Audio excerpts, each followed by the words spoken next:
Cette vidéo concerne la nomenclature des sels ternaires, c'est-à-dire les molécules qui sont composées d'un métal, d'un non-métal et d'un oxygène. Donc c'est très simple en fait, il suffit de lire le nom du groupement particulier et ensuite de rajouter le nom du métal. Donc ici c'est nitrite de sodium, sulfate de potassium, carbonate de magnésium. Donc c'est très simple. Et comme d'habitude, quand on a affaire à des métaux, il faut, s'il y a plusieurs valences possibles, préciser la valence du métal dans cette molécule. Alors, c'est parti, on va comme d'habitude commencer par nommer les molécules. Donc ici, je lis phosphate de fer. Donc j'écris phosphate de fer. Ici, le fer est un métal de transition puisqu'il est au milieu du tableau périodique. Donc il faut préciser quelle valence il a dans cette molécule. Comme d'habitude, on fait le chiasme inverse. On transforme les indices qui sont en chiffres arabes en valences qui sont en chiffres romains. Donc ici, il n'y a rien. Je note 1 puisqu'il n'y a pas de parenthèse. Ça veut dire que l'indice est égal à 1. Et ici également. Puisque le fer, il a plusieurs valences possibles et que je ne peux pas l'utiliser pour être sûr, ce que je fais, c'est que je regarde le groupement particulier PO4.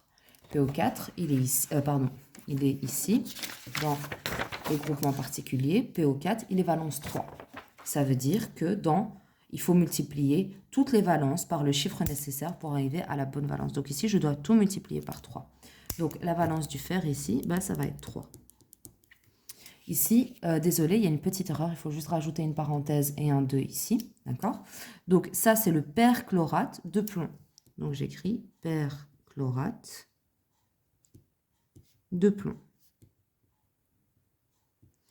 Alors ici, tout, mis à part les deux familles de métal qui sont ici, tout le reste, il faut se méfier et il faut bien vérifier s'il a plusieurs valences ou pas.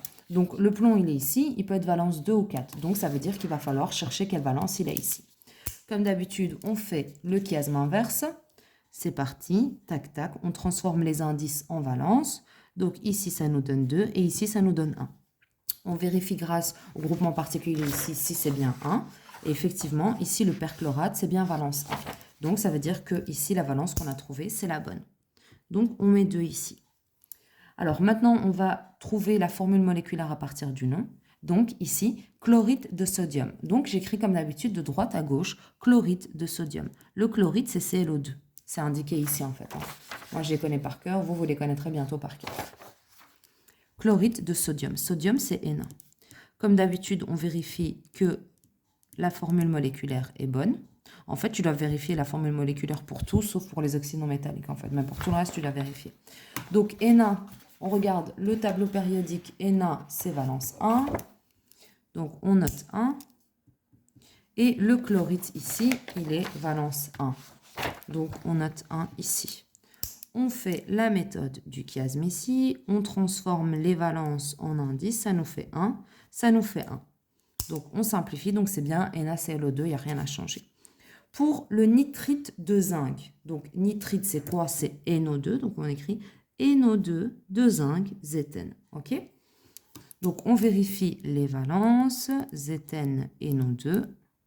OK. Le Zn, il est au milieu. Donc, c'est un métal de transition. OK? Donc, si on ne précise pas la valence, ça veut dire qu'il y a une seule valence possible. Et en effet, lorsqu'on va voir pour le zinc, ici, on voit qu'il est valence 2. Donc, je note ici valence 2. Et pour NO2, ici, on voit que c'est valence 1. Donc, je note 1 ici. Je transforme les valences en indices. Donc, ici, c'est 2. Comme c'est un groupement particulier, je dois mettre une parenthèse. Et ici, c'est 1. Donc, la formule moléculaire du nitrite de zinc, ça va être Zn, NO2 pris 2 fois. Ici, le permanganate de calcium. Alors, le permanganate, il est ici, d'accord? C'est pas un qui revient souvent, mais il y est. Le permanganate, c'est MnO4. Donc, ici, je note MnO4 de calcium, donc Ca. OK? Donc, ici, comme d'habitude, je vérifie ma formule moléculaire, MnO4. Le calcium, ici, c'est valence 2, donc je note 2 ici. Et le permanganate, c'est valence 1. Donc, je note 1. Je fais ici le chiasme, je transforme les valences en indices, ici 2. Je mets une parenthèse. Et donc, la formule moléculaire du permanganate de calcium, c'est CaMnO4 pris 2 fois.